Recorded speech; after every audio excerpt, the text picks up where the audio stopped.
অবশ্যই আপনি যদি পরিচয় দেন, আমি আপনার পরিচয় দিলে হয়তো আপনার সাথে আমার বন্ধুত্ব সম্পর্কটা হতে পারে ইনশাল্লাহ। তো যেহেতু যেখানেই আছেন আমার চ্যানেলটাকে সাবস্ক্রাইব করে দিবেন এবং লাইফে জয়েন হয়ে যান পটাপট। সকাল 11টাতে আদালতে নেওয়া হয় তাকে। বিচারক এলাসেন আসেন 11টা 6 মিনিটে। এর মধ্যেই সাংবাদিকদের শুনিয়ে বেশ কিছু কথা বলেন পলক। এর আগে অন্য কয়েকদিনের সঙ্গে হেঁটে আসার সময় বেশ কিছু কথা বলেন তিনি।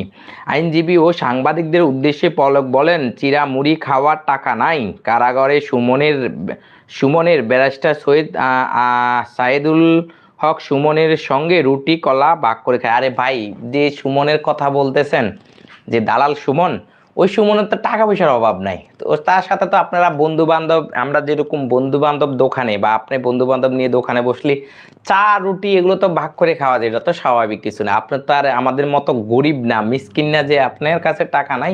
তো এগুলাকে সাংবাদিকদের বলার দরকার কি? 6 মাসে আপনার সহ্য হয় না, আর যারা 15টা বছর, তাদের কি অবস্থা হয়েছে? তারা তো ক্ষমতাই নাই।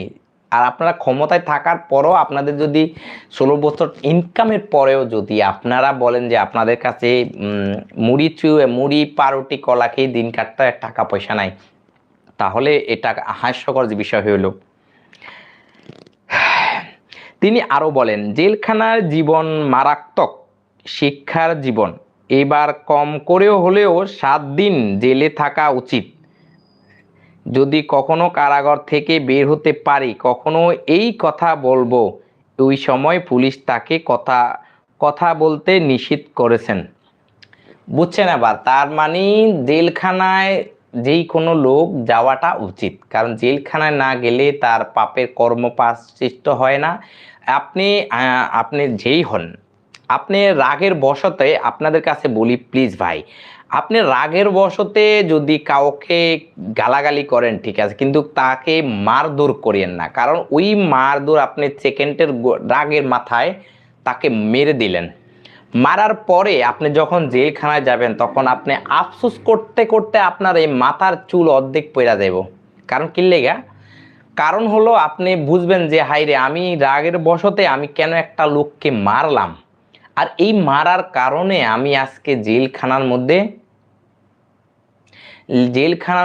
আমি আজকে বন্দি হয়ে আছি। আজকে যদি ওই লোকটাকে আমি না মারতাম তাহলে জেলখানার মধ্যে আজকে পৌঁছতাম না। তাহলে যারাই যেখানে থাকেন ভাই, রাগের মাথায় কারোর উপর হাত তুলেন না, কারোর উপর রাগ করে কিছু করেন না। কিন্তু এই ক্ষণিকের জিদের কারণে আপনি একজনকে মারবেন, কিন্তু এর খেসারত আপনাকে যতদিন জেলখানায় থাকবেন বা যেখানেই থাকবেন আপনাকে ভোগ করতে হবে, আজ হোক বা কাল।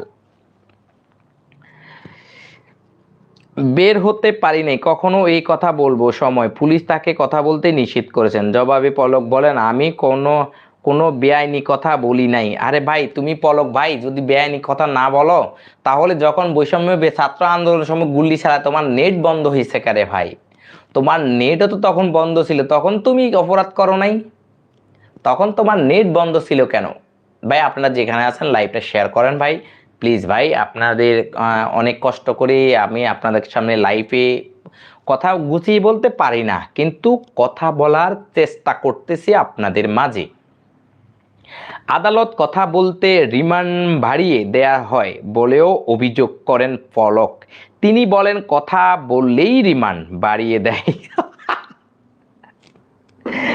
আমি পলক ভাইয়ের কথা শুনে যে বাংলাদেশে ইন্টারনেট বন্ধ করে দিত যে পলক ভাইয়ের কথা শুনলে আমার হাসি আই গেছে। হাসি আসলো কেন? তার কথা হলো, আমি যখন কথা বলি আমার রিমান্ড বাড়াই দেয়। এটা তো হাস্যকর বিষয়। ভাই আপনারা কোথায় থেকে আমার লাইভটা দেখতেছেন ভাই, প্লিজ আমার লাইভটা জয়েন হয়ে যান এবং লাইভটা শেয়ার করেন।